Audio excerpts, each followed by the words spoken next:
Hello and welcome to Sports Fan Entertainment, here to talk about some of the big moves in the 2018 NFL free agency period. So this is how we're going to do it. I already made my Tennessee Titans free agency recap video, so if you want to watch that, go watch that. From now on, I'm going to go position by position, and this video will be focused on quarterbacks and running backs. So all of the major quarterback and running back deals I will discuss here.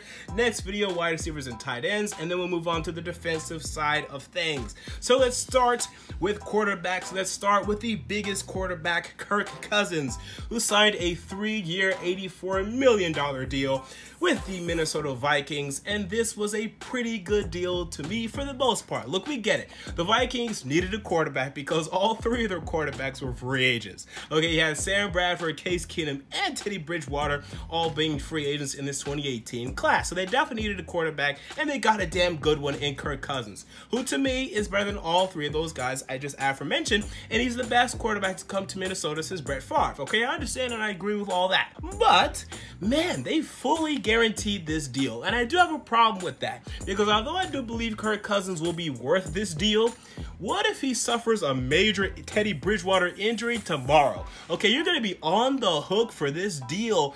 I just think that's not a smart move. I think giving anyone a fully guaranteed deal is never a smart move, and I mean anybody, like even Tom Brady. Fully guaranteed, you gotta have some fail-safes in there. That's why in the NFL, you'll rarely see anyone get a deal where even higher than 50%, maybe 60% of the money is guaranteed. I mean, over 60%, that is astronomical. 100% of the money being guaranteed is ridiculous. Now, it'll probably be fine. Kirk Cousins probably will suffer a Teddy Bridgewater injury. But in case he does, or in case he shows up tomorrow and he stinks, and he decides, okay, my contract is fully guaranteed, I'm not going to do anything now, that's gonna suck, right? That's why you need to prepare for that, and you can't give him fully guaranteed. But you had to try to win the battle for him. I understand that. But now this is gonna be hell on all the quarterback contracts moving forward. Marcus Mariota is going to want this. Jameis Winston is going to want this. Jared Goff, Carson Wentz, everyone's going to want this. Y'all have set a horrible precedence. The NFL will be giving us hell. There's going to be horrible contract negotiations moving forward because of this deal. But for you, you got your quarterback, and the Vikings are definite Super Bowl contenders moving forward. To me, they're favorites in the NFC North. I'm picking them in the NFC North, but let's not disregard Aaron Rodgers and the Packers just yet. There will be a fight, okay, in the NFC North. Assuming Aaron Rodgers is healthy, the Packers will put up a fight. But right now, man, you gotta look at the Vikings and you gotta be impressed. And remember, Dalvin Cook didn't play much of last year. That boy's coming back too. The Vikings are looking scary people. We move on to Drew Brees, who returns to New Orleans Saints, 2 years, $50 million for the New Orleans legend. He is back, and only half of the money was guaranteed here. I think about $27 million guaranteed. This is more like it. Okay, so this makes sense. I'm fine with this. You have to love this to me. But the Saints, y'all need to start preparing for life after Drew Brees. Look, you drafted Garrett Grayson a couple years ago. I haven't been impressed with him. I didn't even love him as a prospect. I thought his arm was weak. I thought he was a guy that was never going to be a starter in the league. I think they're starting to realize that. So they need to start finding a new guy. And I can't believe they did not get involved in discussions for DeShone Kizer. I mean, that guy was on the trade market. They didn't make a phone call as far as I know, and they should have got that deal done. I mean, you should have gave up at least a 5th rounder for DeShone Kizer. Are you kidding me? At least a 4th rounder for DeShone Kizer. That guy would have came in, right, still on a 4-year deal and ended up starting for you, and I think would have done a damn good job after learning behind Drew Brees and Sean Payton for a number of years. They didn't do that. That doesn't make much sense to me, but whatever. Good for you. Drew Brees is coming back. This is a great deal for you. Sam Bradford and Mike Glennon headed to the Arizona Cardinals. So the Cardinals continue to perplex us all in their post-Carson Palmer life. And really, the Cardinals have been doing this for a number of years now. They just refuse to draft a young quarterback. They drafted Matt Leinart, and ever since then, they're like, oh, we're so traumatized by drafting Matt Leinart. We're just not going to draft a quarterback high anymore. That's not something we're going to do. Now, maybe they still will. Maybe they don't care that they got got Bradford and Glennon. They're going to draft a quarterback anyway, so I'll look out for that. But when you give Sam Bradford 1 year, $20 million, and you give Mike Glennon 2 years, $8 million, that indicates to me you probably won't. But again, they could. Now, some people really hate this deal. I don't hate it. Is it too much money? Yeah, okay, it's too much money. And you probably was way too much money because you had to release Tyrann Mathieu because of it, okay, which doesn't make any sense to me. Why would you sign Sam Bradford and release Tyrann Mathieu? Look, I get it. Quarterbacks are more valuable than strong safeties, but Tyrann Mathieu's been a damn good player for you for a number of years, a guy that puts his heart on the line. Bradford won't do that for you, okay, so I hate that. But look, if you want to give this guy $20 million for 1 year, you could do things that are much worse than this. Okay, a 1 year deal is never too bad. I mean, it can be bad. In this case, it's bad, but I wouldn't say, oh, they're just complete morons, they're complete idiots. It's gonna kill the team. It's not gonna kill the team. They'll be fine. The Cardinals will be a fine team this year. Could even still be a playoff team. But you're going to look back saying, yeah, we probably shouldn't have done that. And if you want Mike Glennon, sure, why not? But to me, if there's a quarterback available at number 14, I think the Cardinals are picking 14, just take him. Just take him, please. Let him learn behind Sam Bradford because, look, Sam Bradford is a bridge guy.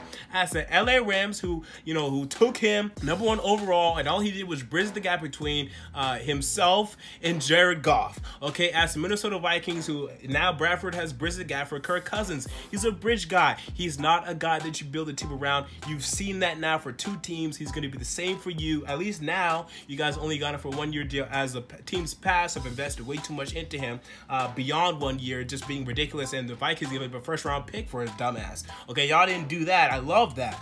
But, man, if just 1 year, you guys can still make the playoffs, but you're going to look back and you're going to say, okay, we probably shouldn't have done that.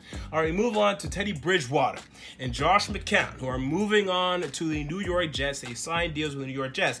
Now, Teddy Bridgewater, his contract is already being misinterpreted by everybody, but it's okay. That's what I'm here for. It's a 1 year, $5 million deal that could go up to $15 million, okay, with incentives, $10 million incentives if he starts, if he makes the playoffs, if he starts X amount of games. There's incentives in this deal that he probably will never see, unless if he has a great season this year. Maybe he would, but I don't think he's gonna see these incentives. I just don't. Okay, so look, there's upside here. I've never been a big Teddy Bridgewater fan in the NFL. I actually was a fan of him coming out of Louisville, and I'll be honest with you, he was my #1 quarterback coming out of that 2014 NFL draft. I thought it was better than Derek Carr, than Blake Bortles, than Johnny Manziel. Although I did like Derek Carr a lot, I thought he was better at the time, and I've been wrong on that. I'll stand up right now and say I've been wrong on that. He still has potential. He could still be really good, but I think his NFL play has been overrated. Not one season, more than 14 passing touchdowns. A guy that hasn't broken, what, like 3,200 passing yards in a season. He's just okay. He's a lesser version of Alex Smith, and he throws interceptions. I mean, he threw 9 interceptions in one season, 12 in another. It's not like he really does a great job of holding on to the football then. He can make plays. I mean, he's a playmaker, right? He's not just a boring game manager like a Sam Bradford. He'll make some plays, some exciting plays, some great plays.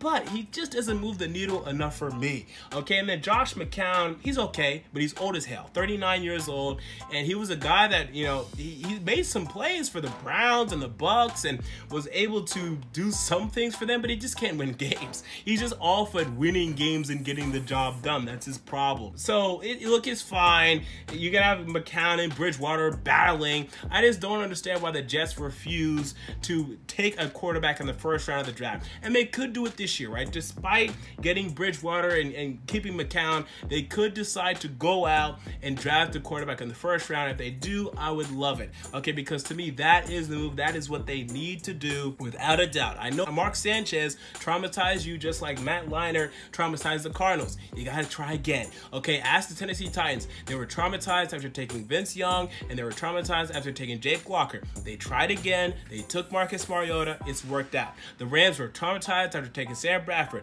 They tried again. They took Jared Goff. It worked out. Sometimes it's not going to work out. Keep trying. Keep taking first-round pick quarterbacks, and eventually it will work out, and eventually you'll have your guy. That is the move to me for the Jets moving forward, and I don't think they've invested too much money here. McCown, $10 million, Bridgewater, $5 million. For them to sit on the bench, it sucks, but because you have so much cap room, it is so much cap room maneuvering. It's like over $90 million. you'll be fine, okay? So to me, still draft a quarterback number 1 overall, or not number 1 overall, number 6 overall. And if he's good enough, start him day 1, right? Start him day 1 and then be not regretful that you did it at all. We move on to the Denver Broncos.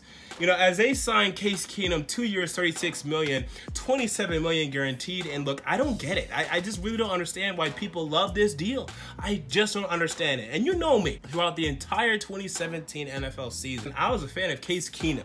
And I was saying, man, continue to start Case Keenum. This guy's playing well. 22 touchdowns, 7 interceptions. He's playing better than Teddy Bridgewater ever has. Keep starting Case Keenum. But the problem is, it is no longer the 2017 NFL season. And in every season other than the 2017 NFL season, Case Keenum has stunk. Okay, so the most likely thing is that Case Keenum is going to stink again. That is most likely. Now, perhaps the light has finally turned on and he's finally been, I don't know, enlightened, and now he's going to play well for the rest of his career. But I'm not buying that, and neither were the Minnesota Vikings, who saw him in practice every day. Neither were the LA Rams, who saw him in practice every day. The Houston Texans, who saw him in practice every day. Why have all these teams gotten this man, seen him in practice every day, and decided he's not good enough? And then you want to dedicate $27 million guaranteed to this man? I think John Elway is losing his touch. This is a man that made a similar mistake trusting Trevor Siemian. And look, I liked Siemian. I thought he was okay, but look, he trusted Siemian. That didn't work out. And the Houston Texans were able to steal Brock Osweiler from him. But as the Texans, how that worked out, right? Brock Osweiler, a guy who didn't start much. When he started, played okay, but they dedicated too much money to a guy who had only played okay, and they ended up regretting it. Now, Keenum played well for 1 year, played awful in like 5. Okay, so to me, that is a problem. That's something that has to concern you, and I'm not buying into Case Keenum. I think the Broncos should still select a quarterback at number 5 overall, and if they're smart, to me, they would start him over Case Keenum if he's better. You're going to eat the $27 million. You're not going to like it, but to me, if you start Case Keenum, you expect him to be your starting quarterback moving forward and expect him to do really well. I think he's going to disappoint you. I think this 1 year was a great year. He deserved to start throughout this year, but I think it's an aberration. And then the last big quarterback deal, A.J. McCarron, 2 years, $10 million deal for the Buffalo Bills. Not much to discuss here. I don't think he's going to start. I just wanted to say that outright. I don't think he's going to start for this team. He's going to go into camp. He'll be the quote-unquote starter, but the Bills are obviously positioning themselves to take a quarterback in this 2018 NFL draft. They've moved up now from number 21 to number 12. They still have the 25th pick. They're going to package one of those, move up again, and select a quarterback. And I'm telling you, that quarterback is going to be better than A.J. McCarron, and that quarterback is going to start over A.J. McCarron. A.J. McCarron is just not good. He's a backup quarterback in this league. That's all I've seen from him. I've seen nothing else to indicate he's anything more than a backup quarterback in this league. Give me anyone over A.J. McCarron in this 2018 NFL draft. We move on to the running backs. Not many running back deals to discuss. I already discussed the Deion Lewis signing in my Tennessee Titans video. So Carlos Hyde, 3 years, $15 million for the Cleveland Browns. A deal that doesn't make much sense to me. I don't know why the Browns were interested in signing Carlos Hyde. You currently have Duke Johnson. That's your receiving back. And you guys should take Saquon Barkley in the 2018 NFL draft. Look, the guy's special, man. We saw during the Combine he's special. We saw throughout the season he's special. We saw throughout last season how special he is. That's the clear pick to me at number 1 or number 4, or even trading up from number 4 to number 2 and taking him there. You got to take Saquon Barkley to me, period. And it seemed as if that's what they were going to do. This deal gives me pause, but I still think that's what they're going to do. So I think the Browns here are just using money. I mean, they have like $70 million in cap room. They're like, okay, we haven't signed anybody. Let's go sign somebody. And they made this deal. It doesn't make much sense to me because I don't think Carlos Hyde is very good. I think he was decent. The 49ers, who are desperate for a running back, would have kept him. I don't think he's very good. I don't think he thinks he's very good. Or he would have tried to get a better deal than this. Okay, 3 years, $15 million is not a good deal for a running back in this league. I mean, it's like top 10 running back money, but trust me, that's not saying much. So I don't don't understand this deal for both parties. I think Carlos Hyde's career is going to come to an end quite soon. I think he's not going to see the life of this deal unless he's playing for a different team. He's not going to be a Cleveland Brown in 3 years. I'll tell you that right now. Carlos Hyde will not be a Cleveland Brown in 3 years. We move on to Jerick McKinnon, who signed a 4-year, $30 million deal with Carlos Hyde's former team, the San Francisco 49ers. And this deal is obviously a bit too much. Jerick McKinnon does not deserve quite this amount of money, but I'm fine with it because the 49ers have money to spend. Okay, fine, go spend your stupid money. But the one thing that concerns me is, look, this is a 4-year deal, and look, if they release him after 3 years, they probably won't see much of a cap hit. I understand that. But I don't buy that your Super Bowl combination is Jimmy Garoppolo and Jerick McKinnon. Now, I know everyone believes Jimmy Garoppolo is the next Tom Brady at this point. Oh, he's so great. Look, I don't buy that you're going to win Super Bowl with Jerick McKinnon and Jimmy Garoppolo as your quarterback, running back duo. I just don't buy it. I don't buy it. But I also didn't buy coming into this year it was going to be Nick Foles and LeGarrette Blount. Okay, so who knows? But I just don't buy that.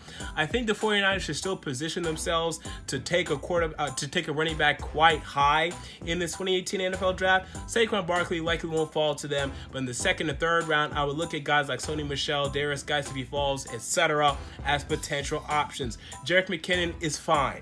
Is he a running back one? Sure, but do I want someone better? Yes, I want someone better than Jerick McKinnon. He's not bad, but I want someone better than Jerick McKinnon, and the 49ers should feel the same way with all the money that they have, all the flexibility that they have. They can get it done. They should get it done. Go get it done. And then the final deal, Isaiah Crowell, 3 years, $12 million for the New York Jets, and the Jets continue to refuse to get a franchise running back or a franchise quarterback for their franchise. Look, it doesn't make sense to me. They invested money in Chris Johnson, LaDainian Tomlinson, Matt Forte. They keep signing these free agent running backs, and they'll come in and they'll do okay. But man, they won't do well enough, and they'll move on after 2 years, and they keep doing this. And I just had to talk about this because, again, they're doing the same junk. Y'all have done this for now, like the past, since 2009, for the past 9 years. Y'all just keep signing guys for 2-3 years. They're going to come in, have one decent year, and then fall off. LaDainian Tomlinson, Chris Johnson, Matt Forte. I don't understand why the Jets keep doing this. I don't understand why they invested in Isaiah Crowell. It's not much money. I know you guys have money to spend, so I really don't care. But it's just like, man, where are y'all going? What are y'all doing? Is there any direction for this franchise? Mike McCagnon is not looking like a good general manager to me right now.